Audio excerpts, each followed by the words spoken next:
Hello, everybody. I hope you had a good Thanksgiving and all, and if I can get my thumb out of the way, and a good Black Friday. I hope you got the best deals you could. But this is my point of view, and it's going out to what happened for the past 2 days. Thanksgiving Day and Black Friday, which is normally a great day for sales and all, there was looting. There was looting in downtown San Francisco. There was looting in Los Angeles. There was looting in Chicago. There was looting in New York. There was looting all over the place. Of course, news media is not saying nothing. And I got this information quietly through private sources. There's videotapes of it. Lots of them. Police running in at the last minute to try to catch a mob of people breaking into a building, stealing what they want, and running out, jumping into cars and taking off. All right. Who do you think you hurt by stealing all that? If you steal from a single person, guess what? The single person's out the money. You've only really hurt them. And sometimes that could be a pretty big hurt, depending on what you steal. You've got, when you steal from a business, you hurt the business owner who's just trying to make a living.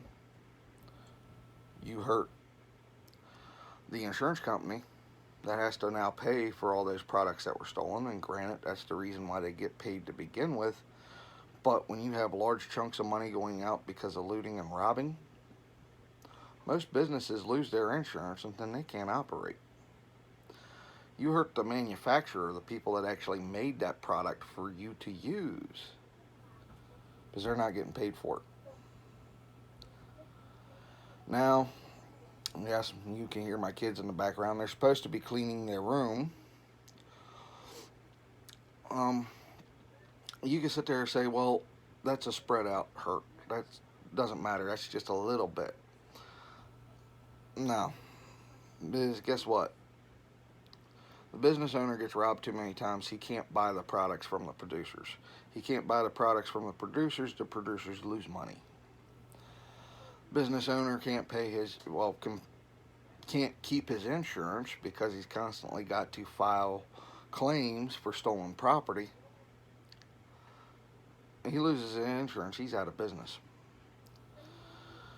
You're driving his insurance rate way up, which is taking food out of his mouth, and he's the one that's actually selling you the end product. He's the one actually making sure you get what you want when you come to his store. So out of all the people you're hurting, why? Why are you hurting these people? Now, you're going to sit there and go, well, it's restitutions. It's one of the biggest things that I've heard. Restitutions. What happened in your lifetime that you're owed restitutions? I would honestly like to know. I am sitting here, I'm 35, about to turn 36 next month. I've never been owed anything in my life. I've never felt like I've been owed anything in my life. Ever. As a kid, I was 12 years old, busting my rear end. I mean, severely busting my rear end to make sure that I could go to the movies on Saturday night, to make sure that I could have a little bit of fun every now and again.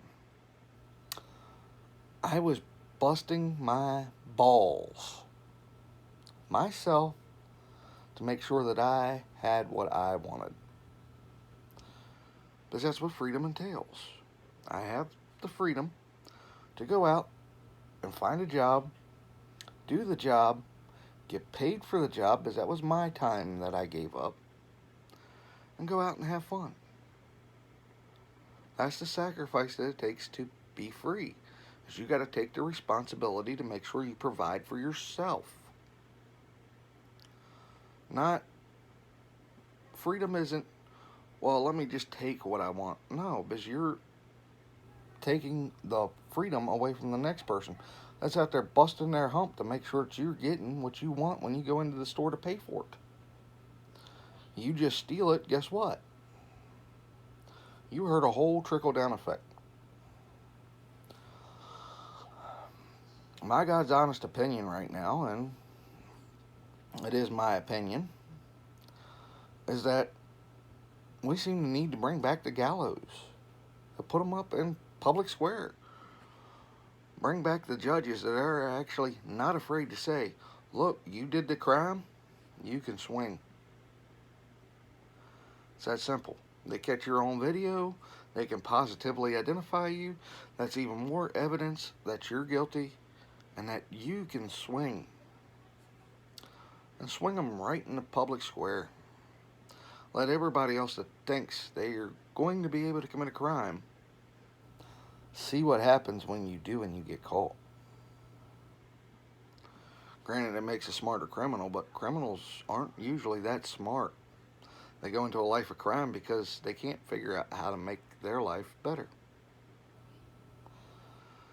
So you wind up with very limited people in prisons. And if we go back in time and we look at the 1860s, 1880s, when we were still doing public hangings, the jail was normally in the back of the courthouse or in the back of the police station, and it was 2, maybe 3 cells. We look at the prison.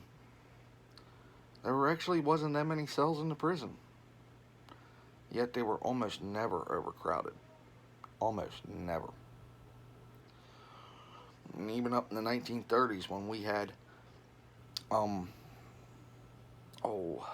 Alcatraz open, now that I remembered it. When Alcatraz was open as a prison, believe it or not, it only made 80% capacity. Yeah, 80% capacity at its highest point. Was it because people weren't committing crimes? No, people were still committing crimes. But Alcatraz was reserved for heinous crimes. It was a federal prison. People were sent there for up to 30 years in prison. And quite often brought back to the mainland, brought back to their home state. And if their crime was heinous enough, hung for it. Or gassed for it, whatever. My point is that we've gotten way too lenient as a society on the criminal. To the point where the criminal thinks that they're a victim and can do whatever they want. No. We can't keep this up. Because when law and order fails society decays. When society decays, you wind up with 2 groups of people. The criminal and the vigilante. You don't want the vigilante, you need to fix law and order.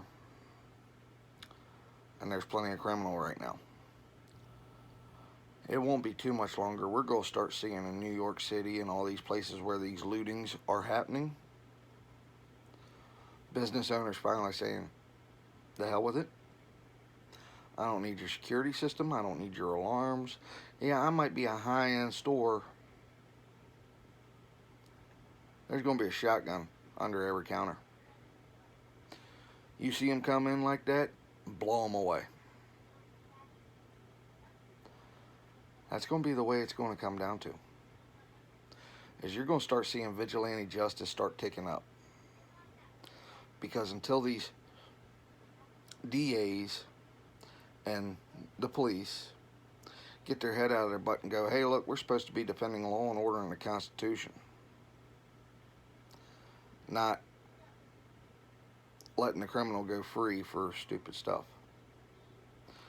Worst thing I seen happen this weekend was the day after Thanksgiving. They had a parade over in Wisconsin. Some lunatic, wasn't even being chased by the cops, wasn't nothing like that, decided, I'm going to take my SUV and drive the parade route at a high rate of speed and just run over anybody I seen.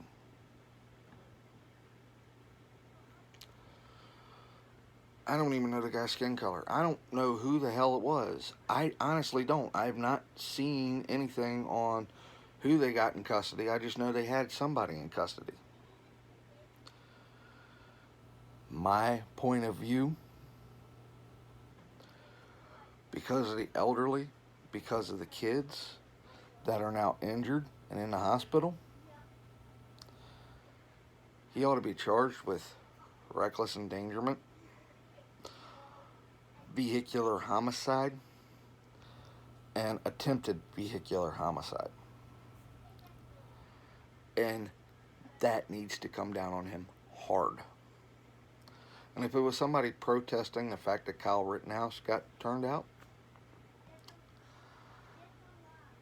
you don't protest by putting other people at risk. You don't protest by harming other people. A protest is you stand with a sign, you say your piece, you get well informed on the topic, and you sway minds. Not you go finding people and beat them up. Not you swarm towns and burn and loot and rob. None of this is protest. It's just pissing everybody off. Well, this is it from my point of view. And if you're pissed off right along with me, go ahead and hit that like button. If you agree with what I said, hit that like button. If you think I'm an asshole, hit that thumbs down button. I don't care. If you like these little videos that I'm trying to keep under 10 minutes, I know this one's a little bit running over, hit that subscribe button. It doesn't bother me and it doesn't affect me either which way. I don't care if I've got 0 subscribers, but views. I will keep posting because of the views, and I'm getting a ton of views from unsubscribed and subscribed viewers.